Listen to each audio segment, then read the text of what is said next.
Alright, so I'm making drop biscuits today, and I found a recipe online, and I'm gonna do sort of combine what I've learned from other recipes with this recipe. So I have 1 cup of flour in here, and another 1 cup of flour on the side because I'm gonna incorporate 1 teaspoon of baking powder. Now I'll add the second and final cup of flour. What I like to use is aluminum-free baking powder, and I always get Bob's Red Mill. So let me get my spatula and gently incorporate these dry ingredients. Now the recipe calls for salt, but I'm going to use real salt. Just use a couple sprinkles. That was more than a couple, but I like that brand of salt because of all the minerals. I think everything's well incorporated. So I'm going to make a little well and add 3/4 cup of milk. I'm using unsweetened vanilla almond milk. It's the Silk brand because it's really smooth. The recipe calls for sugar. I don't think I want to use that. I might. You know what? I might. Let me go get a little bit. Okay, so I'm going to use Zuleika sugar because it's bone-free, so it's good for vegetarians. When you become a vegetarian or a vegan, you learn all the weird things that happen in food production. So sugar is considered a liquid because it melts. So I have my milk and my tablespoon or my teaspoon of sugar. Now I'm going to add in my cold chopped butter.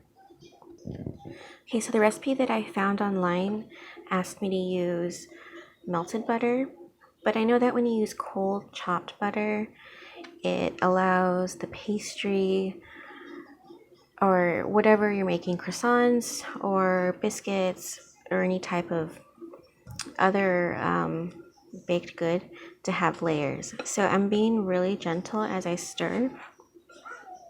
I don't feel like getting my hands messy today, so I'm just going to gently stir the cold chopped butter into this mixture.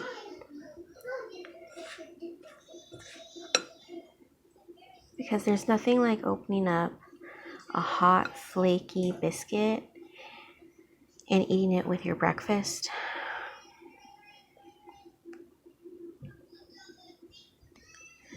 So I caved and I used my hands. So I'm just gently pressing everything down.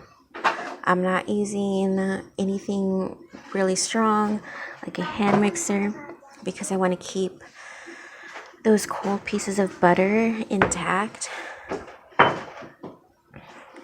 Now all the dry ingredients are mixed up already, so I'm almost done with this. And I'm going to scoop it up and put it in a non-stick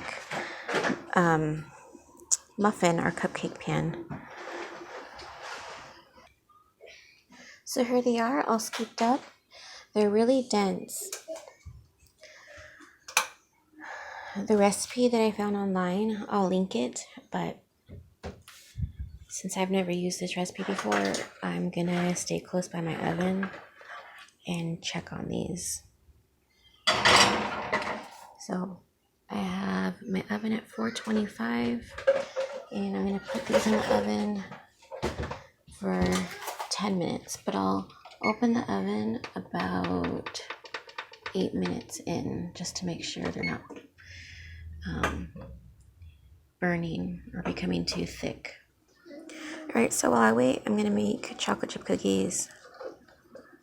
So I'm using Trader Joe's chocolate chips because they're pretty clean in ingredients. So 2 1/4 cup of all-purpose flour.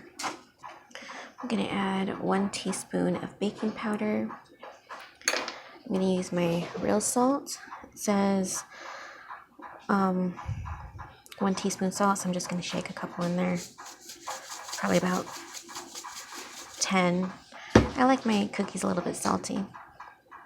Alright, so I'm going to mix everything up, all the dry ingredients, then add the sugars. Alright, so the biscuits are done.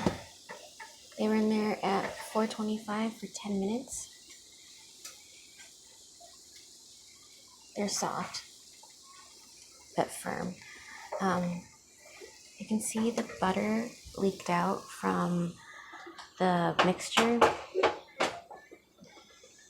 And so it'll continue to cook as I let it sit on the stove and rest. Alright, so I'm going to add 1 cup brown sugar, firmly packed because there's lots of moisture in brown sugar. And then a 1/2 cup of granulated sugar. So I have those right here. And I'm going to add 2 eggs at room temp. And I have my chopped butter. Let's see. So I have 1 cup softened butter chopped up so it's easier on the mixture. On the mixer, hand mixer. Alright, so I incorporated these with the spatula.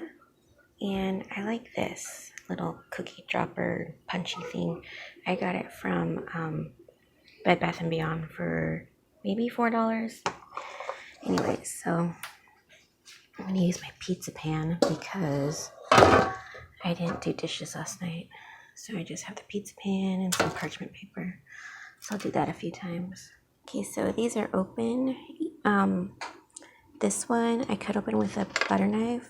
And this one I just lifted it up and it broke apart because of all the layers from the butter being cold. I don't even need to add butter. It's really buttery, which is nice. It'll be nice to dip my egg yolks, or dip this in my egg yolks. Okay, so here's the cookies. I think $3.75 is too high, so I'll just do $3.50 next time.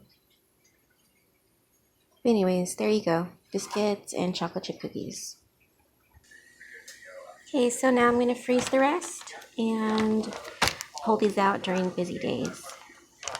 Alright, thanks so much for watching.